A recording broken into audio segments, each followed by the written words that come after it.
எல்லாருக்கும் வணக்கம். நம்ம மாசம் பிறந்து நம்ம சம்பளம் வாங்கும் போதும் சரி, இல்ல மாச கடைசி ஆகும் போதும் சரி, பணம் கையில தங்கவே மாட்டேங்குது, பணம் எங்க போச்சுன்னே தெரியல. இப்படிதான் நம்ம பெரும்பாலும் அதிகமா நம்ம புலம்புவோம் இல்லையா? ஸோ இந்த வீடியோவில் உங்களோட சம்பள பணம் வந்து உடனே காலியாகாமல் இருக்கிறதுக்கு என்னெல்லாம் பண்ணலாம், குட்டி குட்டியாக நிறைய விஷயங்கள், நல்ல விஷயங்கள் என்னெல்லாம் பண்ணலாம் அப்படிங்கிறத விரிவாக இந்த வீடியோவில் பார்க்க போறீங்க. எப்பவும் போல இந்த வீடியோவும் என்னுடைய அனுபவங்கள், என்னுடைய கருத்துக்களை வச்சுதான் முழுமையா நான் எடுத்திருக்கேன். ஹலோ அண்ட் வணக்கம், வெல்கம் பேக் டு வேரோஸ் டேல்ஸ்.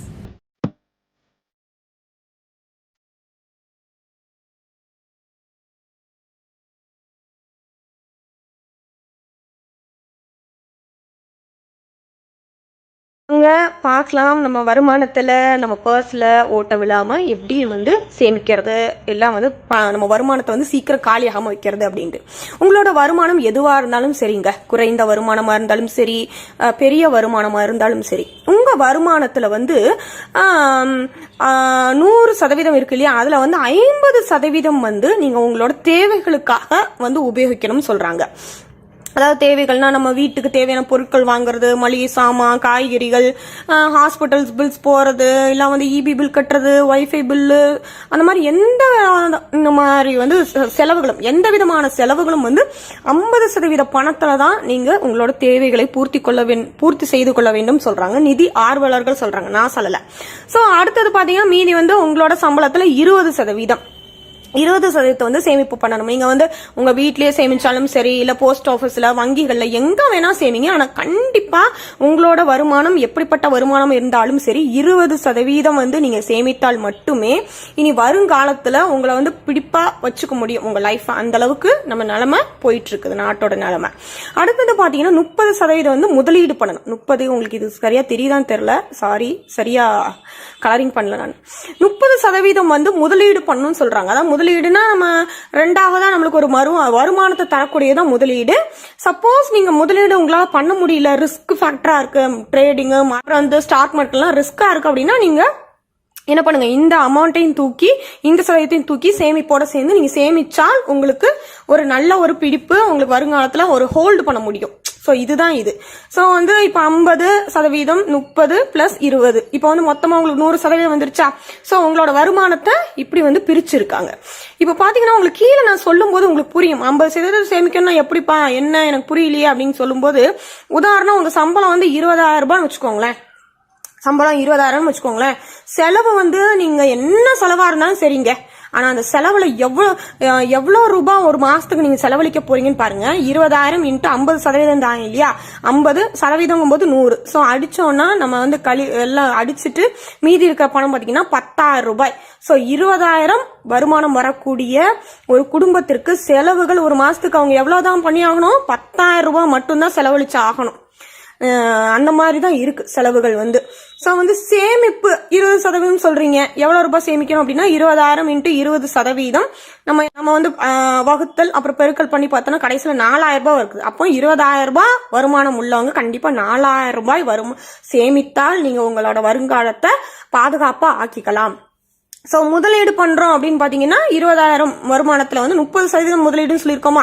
சோ 30 வகுத்தல் 100, சோ வகுத்தல் பெருக்கெல்லாம் பண்ணா மீதி வந்து நம்மளுக்கு 6,000 ரூபாய் வருது. அப்ப முதலீடு வந்து நீங்க 6,000 ரூபாய்க்கு பண்ணீங்கன்னா உங்களுக்கு எக்ஸ்ட்ராவா வருமானம் வர்றதுக்கு கூட உங்களுக்கு வாய்ப்புகள் இருக்கு. இப்ப பாருங்க, செலவு அப்ப 10,000, சேமிப்பு 4,000, முதலீடு 6,000, மொத்தம் வந்து நம்மளுக்கு முழு மாத சம்பளம் இதுதான்.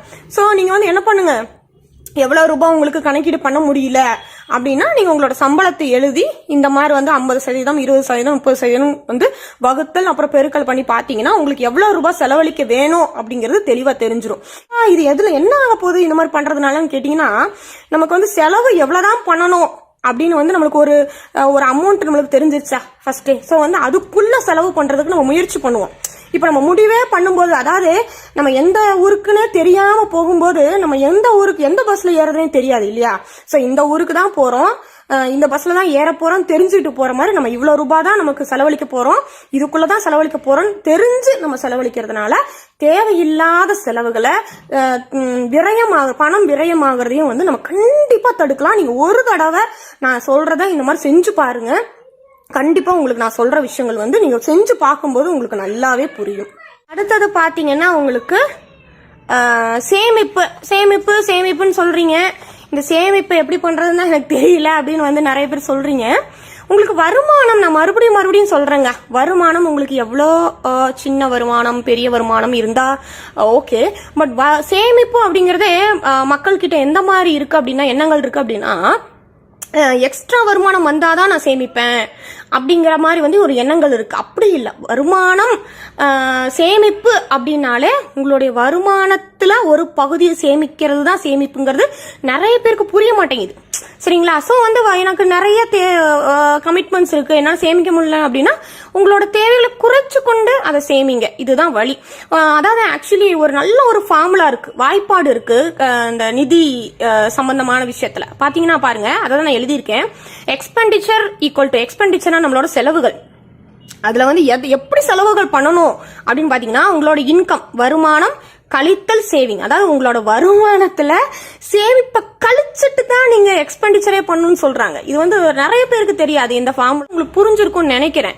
ஸோ வந்து பண்ண முடியல அப்படின்னா, நான் இப்போ வந்து சேமிக்கிறதுக்கு என்னப்பா டிப்ஸ் அப்படின்னு சொன்னா நம்ம நிறைய ஏற்கனவே போட்டிருக்கோம் சேனல்ல. இப்போ வந்து கொஞ்சம் டிப்ஸ் வந்து நான் சொல்றேன், கவனிங்க. அதுக்கு வந்து சில டிப்ஸ் வந்து நான் கொடுக்குறேன் எப்படி சேமிக்கணும் அப்படின்னு சொல்லிட்டு. ஸோ நம்பர் 1 பார்த்தீங்கன்னா, வீண் செலவுகளை தவிர்க்கிறது. அதாவது நம்ம ஒரு லிஸ்ட், இப்போ நம்ம ஏற்கனவே இந்த வீடியோவில் முன்னாடி பார்த்த மாதிரி, நீங்கள் காய்கறி வாங்கும் போதும் சரி, ஏதாவது பொருள் வாங்கும் போதும் லிஸ்ட் எழுதிட்டு நம்ம பண்ணும்போது தேவையில்லாத பொருட்களை வாங்குறத வந்து நம்ம தடுக்கலாம் இல்லையா? அதனால தேவையில்லாமல் நம்ம பர்ஸ்ல இருந்து பணம் போறதையும் நம்ம தடுக்கலாம். ரெண்டாவது பார்த்தீங்கன்னா, தேவையற்ற பொருட்களை வாங்குறது. சில பொருட்கள் வந்து நமக்கும் மனுஷங்க தான், நம்ம வந்து ஹியூமன்ஸ், சில ஆசைகள் இருக்கும், அதை வாங்கணும் இதை வாங்கணும்னு. ஆனால் நம்ம எந்த ஒரு பொருள் வாங்கும் போதும் சரி வந்து 2 விஷயத்த வந்து கவனமாக வச்சுக்கணும். அதாவது வாண்ட் ஆர் நீட். நீடுனா கண்டிப்பாக அந்த பொருள் நமக்கு தேவையான ஒரு விஷயம். வாண்ட் அப்படின்னா நமக்கு தேவை இருக்காது, பட் ஆனால் ஆசைக்காக வாங்கணும் அப்படின்னு நினைப்போம். ஸோ இந்த மாதிரி ஆசைக்காக வாங்குற பொருட்கள் எல்லாமே வந்து நம்ம பர்ஸில் ஓட்ட போடுற விஷயம்தான். அதனால அதெல்லாமே விட்டுட்டு நீங்கள் எப்போ எந்த பொருள் வாங்கினாலும் சரி, இது நமக்கு தேவையா அவசியமா அப்படின்னு வந்து யோசிச்சு முடிவு பண்ணுங்க. அதில் வந்து நம்ம தேவையில்லாமல் செலவாகிறத கண்டிப்பாக சேமிக்க முடியும். மூணாவது வந்து கண்டிப்பா பட்ஜெட் போட்டு தாங்க ஆகணும். பட்ஜெட் போடாம நீங்க எந்த இடத்துல நீங்க தேவையில்லாம செலவழிக்குது, எவ்வளவு சேமிப்பு பணம் எடுத்திருக்கீங்க அப்படிங்கிற விஷயம் தெரியவே தெரியாது. நாடே பட்ஜெட் போட்டு தான் நடக்குது இல்லையா? அதனால நீங்களும் பட்ஜெட் போட்டு பண்ணீங்க அப்படின்னா உங்களால கண்டிப்பா ஒரு பகுதியை சேமிக்க முடியும். செலவுகளை குறைக்கிறது. அதாவது நம்ம இப்ப எல்லா மக்களுமே வந்து நம்ம வெளியில சாப்பிடுறது அப்படிங்கிறது வந்து ஒரு பொதுவான ஒரு விஷயமா இருக்கு. சரிங்களா? அதனால வந்து அந்த மாதிரி வெளியே சாப்பிடுங்க. அது வந்து ஒன்றும் நம்ம ஆசை, சில விஷயங்கள் நமக்காக பண்ணிதான் ஆகணும்.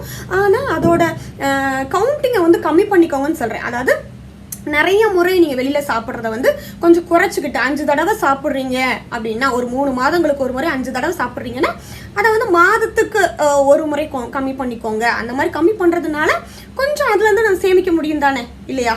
ஃபிளாக் அப்படிங்கிறது, ரெட் ஃபிளாக்னாலே நம்மளுக்கு வந்து ரெட்னாலே ஒரு என்ன சொல்றது, ஒரு அபாய எச்சரிக்கை தானே. எச்சரிக்கை கொடுக்கற விஷயங்கள் என்னெல்லாம் அப்படின்னு பாத்தீங்கன்னா, அந்த இஎம்ஐ. நம்ம பொதுவா இப்போ வந்து குறைந்த வருமானம், நடுத்தர வர்க்கம், மேற்தர வர்க்கம் எல்லாருமே நம்ம பண்ற ஒரு விஷயம் வந்து இஎம்ஐல காரை வாங்கு, வண்டியை வாங்கு, ஃபேனை வாங்கு, அதை வாங்கு, இதை வாங்கு, நம்ம இஎம்ஐ போடுறோம்.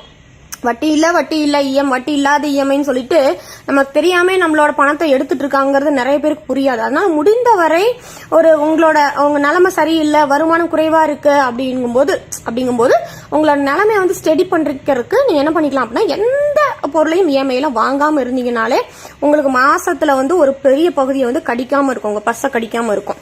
கண்டிப்பா நீங்க யோசிச்சு பாருங்க, இஎம்ஐல நீங்க வாங்கின எத்தனை பொருட்கள் உங்களுக்கு தேவையான பொருட்கள் அப்படின்னு இல்லையா? நீங்க யோசிச்சு பார்க்கும்போது உங்களுக்கு நேரம் புரிய ஆரம்பிச்சிருக்கும். அடுத்த ரெட் ஃபிளாக் வந்து கிரெடிட் கார்டு. இப்போ மேக்ஸிமம் நிறைய பேர் வந்து யூஸ் பண்றாங்க. சில பேர் வந்து அந்த கிரெடிட் கார்டை கரெக்டா யூஸ் பண்ணுவாங்க, அதோட லிமிட் படி யூஸ் பண்ணுவாங்க, அதை கரெக்டா பே பண்ணிடுவாங்க. அவங்களால எந்த பிரச்சனையும் இருக்காது. பட் ஆனால் இந்த ஓவர்லோட் ஆகி அப்புறம் அதுக்கு வட்டிக்கு வட்டி, அந்த கிரெடிட் கார்டுக்கு பெனால்ட்டி அப்படின்னு நிறைய போகும்போது பிரச்சனையாகும். மேக்ஸிமம் வந்து எனக்கு பார்த்தீங்கன்னா, இப்போ பேங்க்ல இருந்து கிரெடிட் கார்டு வேணுமான்னு டெய்லி ஒரு 4 கால் வரும். ஆனா எந்த காலுக்கு நான் எஸ் சொன்னதே கிடையாது. கிரெடிட் கார்டு வேண்டானா வேண்டாம், அவ்வளவுதான். ஸோ வந்து கிரெடிட் கார்டு இருந்தது அப்படின்னா அதை உங்களால சரியா பயன்படுத்த முடியும்னா யூஸ் பண்ணுங்க, இல்லைன்னா அதை வந்து கேன்சல் பண்ணிட்டு எங்கள் அப்பாலாம் அழகாக கிரெடிட் கார்டை வந்து கேன்சல் பண்ணி கொடுத்துட்டாங்க பேங்க்கு. அந்த மாதிரி நீங்கள் பண்ணிக்கலாம். ஸோ என்னப்பா கொடுத்த கார்டை என்னப்பா பண்ணுறது அப்படின்லாம் நீங்கள் நினைக்காதீங்க. ஸோ அந்த மாதிரி வந்து வழிவகைகள் இருக்குது. ஸோ கிரெடிட் கார்டை முடிஞ்ச வரை தவிர்க்கிறது ரொம்ப ரொம்ப நல்லது. அடுத்து டெபிட்ஸ் அண்ட் லோன், இந்த ரெண்டும் இருக்கும்போது நீங்கள் என்ன வருமானம் இருக்கும்போது வந்து சேமிக்கிறது அப்படிங்கிறது வந்து ஒரு கொஞ்சம் கஷ்டமான விஷயம்தான்.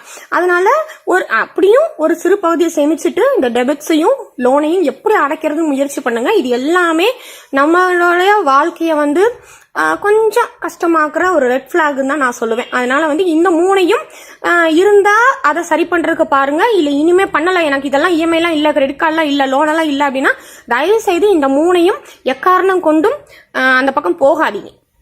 செலவுகள்னு பாத்தீங்கன்னா இது நான் எக்ஸ்ட்ரா பாயிண்டா சொல்லணும்னு நினைக்கிறேன். அந்த செலவுகள் வந்து 2 வகை இருக்குது. வார செலவுகள், மாத செலவுகள். மாத செலவுகள் நம்ம வந்து இபி பில் கட்டுறது, அப்புறம் வந்து சிலிண்டர் வாங்குறது, அந்த மாதிரி எல்லாம் எப்பயாவது 2 மாசத்துக்கு ஒரு தடவை 3 மாசத்துக்கு ஒரு தடவை பண்ணுவோம் இல்லையா, அதெல்லாம் மாத செலவுகளை நீங்க கீழே எழுதிக்கோங்க.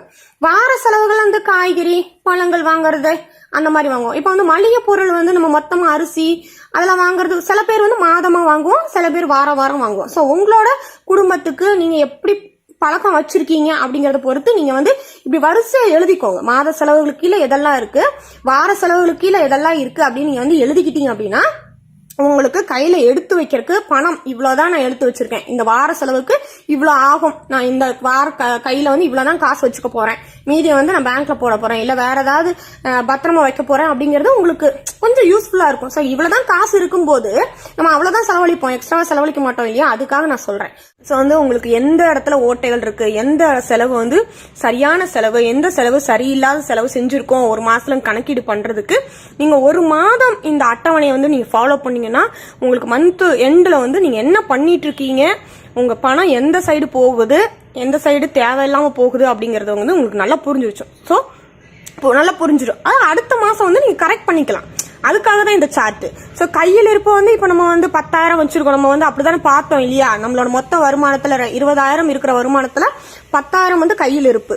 அதுல வந்து செலவு வந்து பண்றோம்னு வச்சுக்கோங்களேன், இன்னைக்கு 500 ரூபாய் வந்து செலவு பண்றோம், காய்கறிக்கு மொத்தமா வாங்குறோம் அப்படின்னா ஸோ மீதி வந்து நமக்கு 1,500 ரூபாய் நம்ம கையில இருக்குது. அப்ப மீதி வந்து இது வந்து தேவையான செலவு தான். நம்ம காய்கறி வாங்குறதுங்கிறது நம்ம செலவு என்ன மாதிரி செலவு அப்படின்னு நம்ம சொல்ல முடியாது, தேவையில்லாத செலவுன்னு சொல்ல முடியாது. அதனால டிக் மார்க் பண்ணியிருக்கேன்.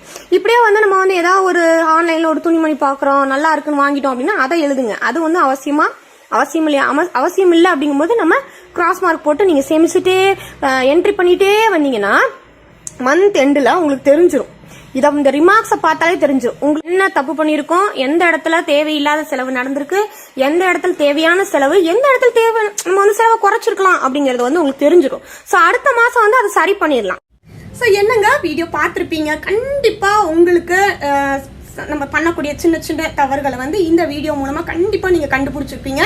இந்த வீடியோ பத்தி நீங்க என்ன நினைக்கிறீங்க அப்படிங்கறத கீழ இருக்கிற கமெண்ட் செக்ஷன்ல பதிவு பண்ணுங்க. இல்ல உங்களுக்கு ஏதாவது கேள்விகள் இருக்கு அப்படின்னாலும் கண்டிப்பா கமெண்ட் பண்ணுங்க. நான் முடிஞ்ச வரை எல்லாருக்கும் நான் வந்து ரிப்ளை பண்ணுவேன், கமெண்ட் பண்ணுவேன். உங்களோட சப்போர்ட்டுக்கும் உங்களோட ஆதரவுக்கும் ரொம்ப ரொம்ப நன்றி. இந்த மாதிரி வேற ஒரு நல்ல வீடியோல வந்து உங்களை மீண்டும் சந்திக்கிறேன். Until then, bye from Veronica.